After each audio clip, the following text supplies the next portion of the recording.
Yo, what's going on, guys? Sorry about the delay. I had some computer problems yesterday. Today I completely forgot to download OBS. Downloaded it, had some problems there. But we're in here now. So what's going on? Johnny, Gurvinder, Hamza, Phil, Mo, Vladdy, Raji's in here. Optimus Prime, Ginger, Mo's in here. CJ Fit, Carson. We got a lot of people in here. You make some money, everyone starts attending post-market, huh? CJ Fit, Carson, Johnny, Maka, Gravish, Guggen, Bryant, Hamza, and Johnny again. What's going on, boys? I'm here, don't worry. So great day. How many people you know that crush Fed Day like that? Very few, in my opinion. But let's go over some of the trades. We'll go over the indexes. We'll go over what Powell said a little bit. Take a little extra time because I made you guys wait on this beautiful Wednesday. Actually, it's not even beautiful at all, but I'm just saying that. All right, so SPY. We've been dumping off. So like I've been telling you guys in the premium channel, the 19th, around the 19th of every month is when we get a dip. Okay, it's been this pattern for the last 1, 2, 3, 4 months straight. And this was the 5th month. So in my opinion, what happened here was people started front running the 19th. If everyone knows, you talk Apple, Vlad, you're good at trading. What's up, Rex? How you doing, Turkey? Yeah, so the 19th of every single month we've had the dip. This month, in my opinion, the only reason we had weakness was people were front running the 19th. When a pattern becomes too obvious to the general population, that's when they start front running these corrections. So they started front running it before the 19th, and we peaked on the 20th. So the gap down on the 20th, that's the low, in my opinion. We went back up, and to fill the gap on SPY, we need 441. Today there was a huge call wall at 440. I called it out at before market open this morning. I told you guys there's a lot of calls. The gamma was saying 440. I didn't think we would get above 440, and the top today was 440.03. I was very bullish today, especially with the stochastics way down here on SPY, with the RSI way down here. Everything's kind of turning to the upside now. We're kind of curling to the upside. I'm very bullish, especially with what Powell said. Changes absolutely nothing in the rates in the systemic portion of the market. So this was just a technical dip. We broke the trend line, we broke the 50-day, and everyone started selling because it was a technical sell. But nothing else really changed. That's the big deal. So we are still in a bullish trend. I'm not like, look at the weekly. If you zoom out a little bit, like, what about this chart doesn't look bullish to you? Until we break around 421.97, so 422 to the downside, we're still in a weekly uptrend. This could just be a bull flag. So bull flags do exist on the weekly. We had our daily consolidation. We had our weekly consolidation because we lost this. But then you scroll out to the monthly and everything just looks like it's straight in an uptrend. I agree with everyone saying this is a very extended uptrend. It's very parabolic, whatever, blah, blah, blah. If anyone could time the markets, they would be billionaires and they wouldn't be talking online. So all these people online, they know nothing. They're just guessing. And just know who you follow, know who you're trading alongside of, and stay bullish. I mean, shit, I said bullish this morning, nailed everything. Let's go. So QQQ, same thing. No reason to go over. They're all the same charts. QQQ, SPY, XLF, they're all the same. So I think this low on September 20th will be the low for a long time. I don't think we get back down here anytime soon. I think we rally, fill these gaps at least. So the gap to fill on QQQ is 372, I don't know how to write on here, 372.76. All right. Jesus Christ. I'm glad I'm done with school. 372.7. I'll write that again. That looks like fucking scribbles. 372.76 is the must hold low. This is the gap fill point for QQQ. Right now we closed about $1 something underneath there. We closed at 369.57. So we still have a $3 move to the upside on QQQ. On SPY to complete that gap fill, we need 441, like I said. 441 is the gap fill. On SPY, 372.76 on QQQ. XLF, also bullish today. A lot of action here. XLF gap fill is all the way to 37.50. So we got another 40-cent move on XLF. It's pretty big. I'm not going to write that down, but whatever. XLF, why I liked it today was this chart right here. Yash nailed this chart completely in the morning. Ricky said he liked GS. I said there's a gap fill coming all the way to 388.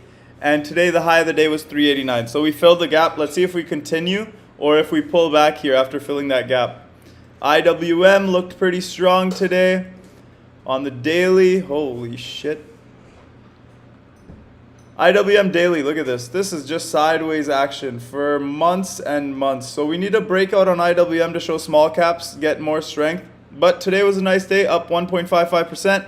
We hit that huge volume shelf that I have here at 222. So 222 is a massive volume shelf on IWM. We must clear over that if we want continued upside. If it continues rejecting from 222, we will lose these lows from September 20th. But other than that, I really doubt we do because it's way down here at 214. And if it does, the whole market will have to roll over to lose 8 points on IWM. So watch 222, a break and hold above 222. We should rip all the way back to all-time highs. ES, nothing really to talk here. We already went over SPY. Bitcoin weekly looks fine to me. Again, lots of people panicking. It looks fine to me on the weekly, especially with this big run from 30K all the way to 53K almost. I mean, that's a $20,000 move in 7 weeks, okay? In 7 weeks, we almost doubled the price of Bitcoin. So obviously it's volatile up, it's going to be volatile down. Hammer candle forming on the weekly. Daily looks fine to me. We overtook yesterday's high. As long as we hold above yesterday's high, we will be good and get back into this range above 44412. So those are the two numbers, 44412. I want to get back into this range, maybe chop around a little bit, and then make a move to all-time highs. That's what I'm expecting for Bitcoin. Other than that, let's go over some of the winners today. Cancel. All right, boys. So we absolutely crushed everything. Congrats to everyone in MyStockLife. So first we'll go over Amazon. I did not hit this one. Ricky has this one, butterflies for this week or next week, October something. Don't remember. But the chart on the daily definitely could be looking like a head and shoulders, right? Like a lot of people have pointed out. We got the left shoulder, we got the head, and we might have the right shoulder here. But if you scroll out and look at longer term time frames, the weekly looks decent to me. It's held the 50-day. The weekly is forming a hammer, but we still do have 2 more days, so don't take too much into that. And it's just consolidating sideways like IWM. It's very rarely goes under. It's had 1 candle close under the weekly 50-day moving average since March of 2020, which was COVID. So, and the next week it ripped right back over. So the weekly and the monthly on Amazon still look great to me. The daily could be a little bit of chop, but other than that, oh my God. No. Where's that little bar? There it is. Yeah, so the weekly, monthly look great on Amazon. The daily looks like it could be forming a head and shoulders and need more time. But other than that, I mean, earnings are not announced yet, I believe, but they should be end of October, early November. So I will make a big play on Amazon if we do hold into Friday. Other than that, didn't play it today. SE. So what I seen in SE today, a lot of you guys seen the 340 call I called out. I was literally just watching the 5-minute candles. We ripped up in the morning. We were consolidating. I seen right here that we had slow stow under. So this stochastics is just how the stock is meant to move. As you guys zoom out, look how many times we go slow stow under that bottom bar right here. And look at the rip that comes after. Almost every time. Right here, big rip. Right here, big rip. Right here, right? Big rip. So every time I get slow stow, I love this stock. I know it's bullish. I mean, they did an offering and they got right back up there in like 3 days. So we had this little dump off. The RSI was not oversold yet. So I jumped in at 210 here. And we got another little dip that you could have got in cheaper. But after that, like stochastics don't lie. I mean, look at this. Straight up, dipped back, touched the bottom line, which is bullish. So it basically retested the break. And then it just ripped up straight. Got a nice 45-50% on those. Would have held them, but again, the market, I already have Netflix and Twitter, which we will go over today. So Netflix, I've been talking about this chart for weeks and weeks. You guys are probably sick of hearing me talking about it. But I don't care because I made a lot of money on it today. So weekly range here, we had from 568 to 466. It's been stuck in that range since June of 2020. So a year and like 3 months. We've been stuck within this range on Netflix. Finally broke out of the range. Usually when you break out of a big range like this on not a lot of volume, it usually retests. If not fails, it usually retests it. So what did we do? We got a little too far away from the 8-day moving average. I waited for the retest this week. I loaded. I'm not going to lie to you. I loaded October 1st. 605 calls, 610 calls. I had them in 3 different accounts. And we got a 60% up for them in like 45 minutes this morning. Just look at this action right when we retest. Right here, look at this. So right in the morning, loaded them like 10 minutes into market open, and we just got 6 straight up line. I said if we get through 591.50, we should get 600 today. Obviously needed some more consolidation before that happens, but we did hit a high today of 595.76. So I expect Netflix to go over 600. This is a very bullish chart right now. And let's see where we go from here. I'm still holding on some of my 605, 610s. I did take a lot of profits, but I'm still holding quite a big position. So let's see what happens. Also, the daily looks like perfect consolidation to me. Just looks like a bull flag. Everything's set up on this chart just to rip like at least 40, 50 points in my opinion. Just look at how perfect this is. Like as technical traders, this should just be like, wow.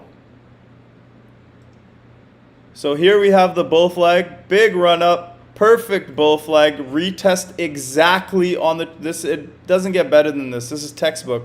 Huge run up, break out of the base, retrace, cool down the RSI, cool down stochastics, everything, retest perfectly the resistance that it broke through, and now we're ripping through resistance. So this one, in my opinion, the least it should get on this move is 615.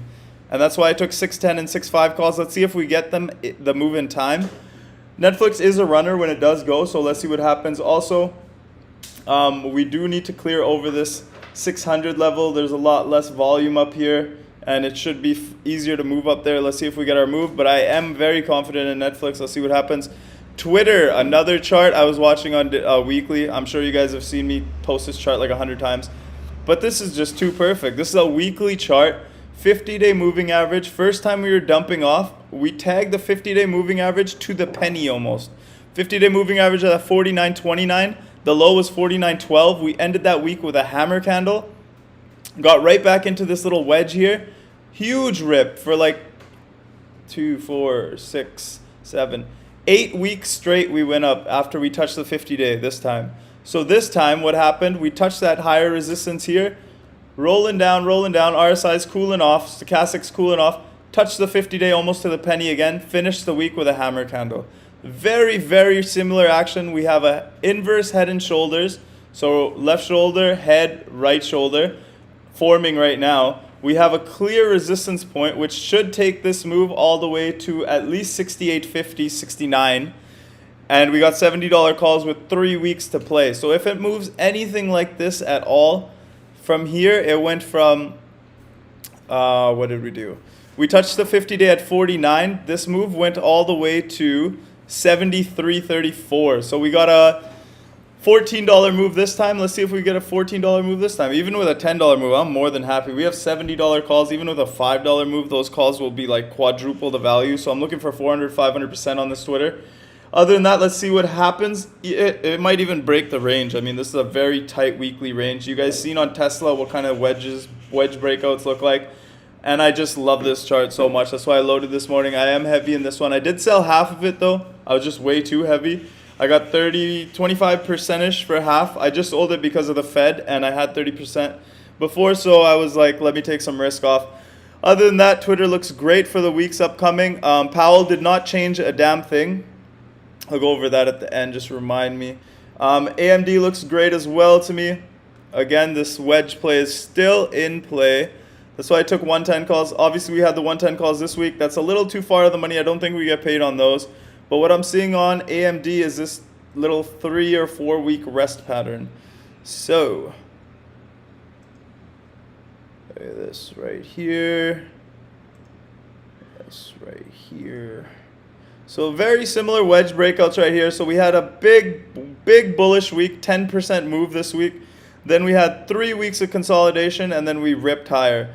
This time we had a 7% week here, 4 weeks of consolidation. Let's see if this candle can turn into this candle right here, because if it does, we'll get paid on those weeklies, and my October 15th 110 calls will be well in the money. So let's see what we get tomorrow and Friday. I am bullish again. Just take a day to day. Other than that, we need that breakout. We need a hold above today's high, which was 104.56.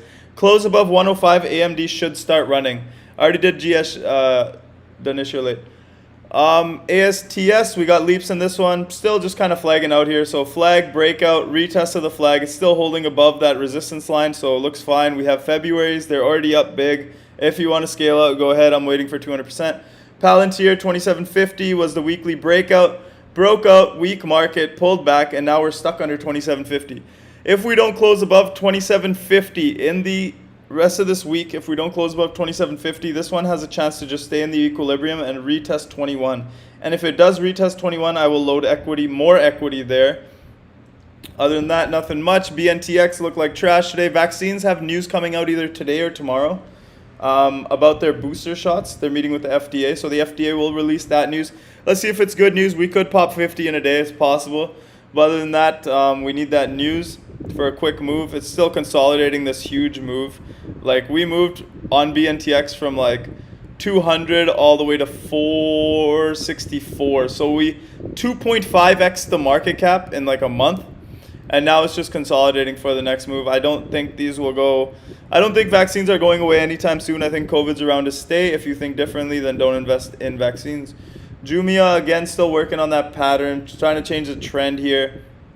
It is technically still a higher low. I would like to see more follow through. Jumia does not matter unless it's through 2215. 2215 is the trend change on Jumia, and that's the only number that matters. 2215, remember that. Close above 2215, this one can rocket. Before that, it's all chop. It's in equilibrium. Neo. So Neo, I seen something interesting yesterday. I don't remember where I seen it. It was just online somewhere. Neo, actually, I know the chart looks like trash, but if you look at the algorithms buying and the call flow, it's completely bull divergence. I don't know if you guys know that, but right now the stock price, so I'll just explain it briefly. Look into it. Stock price is going like this, but algo's buying and call flow is going like this. So there's a divergence. Either one of them has to give up. And usually it's the stock. So they usually meet somewhere in the middle. So right now, Neo, I think, reverses and goes up. There's a gap to fill until 37 bucks. We are sitting at 35 right now. So $2 move possible, gap up. And then after that, let's see if it can change its daily trend, just like Jumia. So we need a higher low, and then a higher high, and then a higher low, and then a higher high. So we need to trend change on Neo as well. Other than that, looked like an ugly chart. Tesla showed major strength end of day. Even when SPY was dipping, Tesla was going up. And this weekly breakout is fully on now. Right here. Yeah, so we have that wedge tightened up, huge move. Wedge tightened up, moving out. It's a little slower than last time because there's a lot of people watching it, in my opinion. But this one's just sneaky. It goes when it wants to go. It doesn't want you on board for the move. Let's get rid of these. And move through 761 should get us running. So 761 is the number I'm watching on Tesla. Any close above 761 and we should take off into space just like Elon. 761 close is needed though. Zim, weak today. But look at this chart. This is a weekly chart. Straight up in a line, consolidates for 4 weeks. Straight up in a line, does it consolidate for 4 weeks? This candle tells me no, because look at this hammer candle. If we close tomorrow high, higher than we did today, I mean, not high. Look at this. We bounce exactly off the 8-day moving average. 8-day moving average is at 52.12. Today's low is 52, or this week's low is 52.01, and it's trying to run right back. If Zim closes above today's high, look at this hammer candle. Like, that's exactly what you want to see on consolidation. We gap down. We have a gap to fill all the way to 59. So we're trading at 55 right now. 59 is the gap fill. So that's my next target is 59. And then after that, we go straight back to all-time highs. If it does dump and loses this week's low, this one needs a couple more weeks of consolidation. So I wouldn't be too giddy about getting in. I'll do GS for Dinesh just because he's a nice guy, you know. So monthly on DS, have you ever seen a bank stock run like this before? But that's the market. Look at this. This is parabolic on a bank. Are you kidding me? Let's go to the weekly. Same thing. Uptrend, very strong uptrend. These things can go parabolic longer than shorts can stay solvent. I hope you guys know that. So don't just be shorting for fun. A little trend line here, whatever. So this week's low must hold, in my opinion. We did fill the gap all the way to 388 today. So other than that, let's see if we need to come back, consolidate on this line and then go higher, or do we consolidate, break that line and go lower? Anything is possible, but that gap is filled. This trade is done if you were in it. And I'll do Zoom because I've seen some chatter about that one today. So we ended green today on Zoom. Again, the only support that matters to me on Zoom is this 273.20. 273.20 right here. We stopped to a T at 273.50. Missed it by 30 cents. No big deal. Stopped right here at 275. So 273.20. I'm just going to put 273. 273. Oh, wait. Above 273 close is a must. If we break below there, the stock is going to be very hard to trade. We need to close above 273 and then start making our way back to these highs, which is at 306. First target should be 3. If that 273 holds, 306. And then after that, we need the gap fill all the way to... Why is everything in my way today? 339. So 336, 339 are the upside targets on Zoom. If it holds 273, if it's below 273, I wouldn't touch it. It might even be a short under 273. But other than that, thank you guys for attending. I hope you guys had a great day like I did. I will see you tomorrow, hopefully for some more bullish action.